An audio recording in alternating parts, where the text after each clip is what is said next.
All right, guys, this is my favorite Porsche hack so far. As you guys might remember, this is the 3.6 to 3.8 conversion with the dart and sleeves done by LA Sleeve. Has an IMS upgrade by IMS Solutions.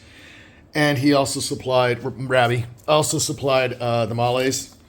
So there's your end gaps and stuff. The big thing is it takes a special tool to put the pin locks in, well, and even to install the piston pins.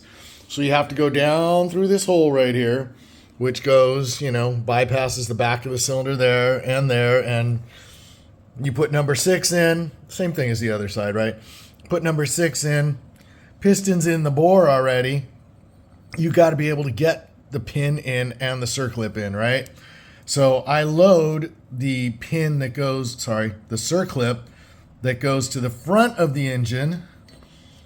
That is considered the front of the engine, the flywheel side, or at least as what we're referencing it now. And also Male, goes that way, right? Okay, so there's a tool that has this depth thing and all this other stuff that Porsche uses. I didn't like it. So I was looking around on the web, other people that had done this, and this one guy had great success with a piece of EMT tube. So since my partner is a general contractor, we have EMT tube laying around in bulk. This is 3/4 inch. The wall is, I think, I don't remember, but you guys will figure it out. Basically a 15 millimeter socket fits through there. And what we do is, when the piston's in the bore, right? Piston's in the bore, and the rod's sitting in there, all the way down there, bottom dead center, you'll be able to look through this hole, line up the piston, you basically push it all the way down, walk it down in there just like this one. I just did this one, right? We'll take a look at it with the bore scope. You line it up, you drop the pin in. I use a magnet like this, super simple. Put it through the hole, nice. Put it through the hole, kind of like that. Wiggle it around. You can also get your fingers in there at the same time. You just kind of jiggle the pin around. It drops right in. Make sure you oil your pins and all that. So let me show you how this tool works. Let me put this thing on a stand, so hold on. All right. We load the clip from this end, right? Right through here. We push it in. I put the open end farther up first, so did I do it that way? No, I did it the other way. Sorry, pardon me. Put the open end out this way, so the open end of the circlip like that is at the opening. And I set it down in there. It doesn't really matter with this tool. You could have it down in, 1/4 of an inch or something like that.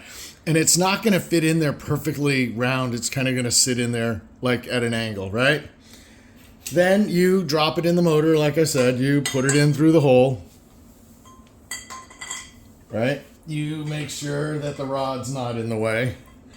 And you keep going down until you get to the top of the piston, right? The piston pin boss. And it will look like that. It will sit in the piston pin boss like that, right? So when you push your 15 millimeter socket down through here, it's going to push the circlip out, right? Pretty simple. You're pushing on this end, it's pushing it out that way, and it's going to push it into the groove. So to make sure that you are in the groove correctly, what I did was I used a bore scope. And we are going to take a look at this one right now. Let's go the right way here first. Come on there. There we go. And you can see, let's see where we are again. There's the pin right there. You can go down, There's the pin and the C-clip right there. Right? And you can see in the groove right there, it is fully seated in the groove. You can go all the way around to the other side. Look at it there. Perfect. I mean, I had this thing seated 15 seconds.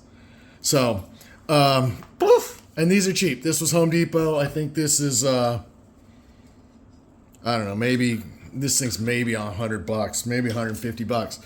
But you will have more than that in the price of the your piston circlip installation tool, right?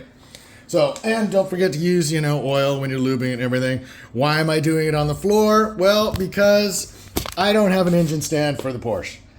I did order one, or actually one of the guys here ordered one. It's for air-cooled. If anybody's looking for an air-cooled one, I have one for sale. We do have engine stands, but we're an LS shop, so, this is just a toy. And, toys turned into this is our third one. That's it, man. That is cheap. And it works awesome. And you get insurance by checking it out and making sure it works. Whole system, not even $300. Probably not even $250. Cheap. So especially since you probably are going to have a 24-inch extension and a 15mm deep socket. Just make sure the socket you're using and the extension, all that stuff's clean when you're pushing it in, right? So you don't drop a bunch of junk down in your motor. The other tip I would say is it's best. Make sure the piston is all the way down the bore at the bottom of its stroke, the bottom of that barrel's stroke, just so it makes it a little easier to line the pin up, when you're down in there. I don't know if you can see down in there. Let me see. Let's put a flashlight in there.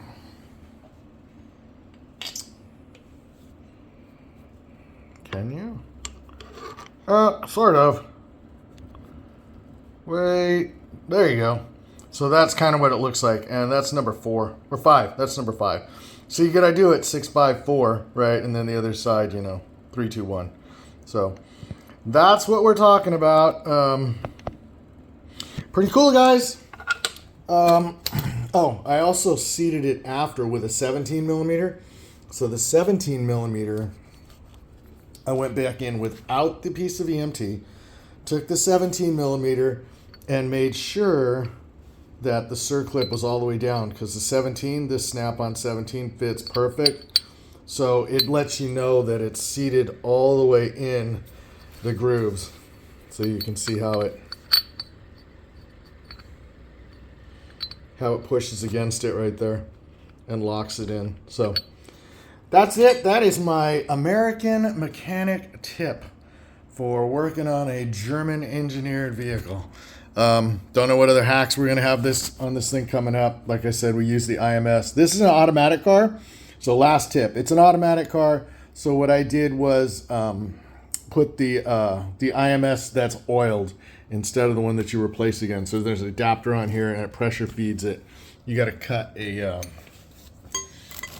spot in the case for it. You can kind of see it right there. So right there, sort of. It's not a good angle, but all right, now that is it. So stay tuned, like, subscribe. We have something else that might be coming up. Really excited. Stay tuned. We might have a DIY. You come into our shop and you get to work on your stuff here and rent our tools and ask us questions. And that might include the Sigmund table. So if you're building a full chassis car and you don't have that kind of stuff, we might just be able to supply.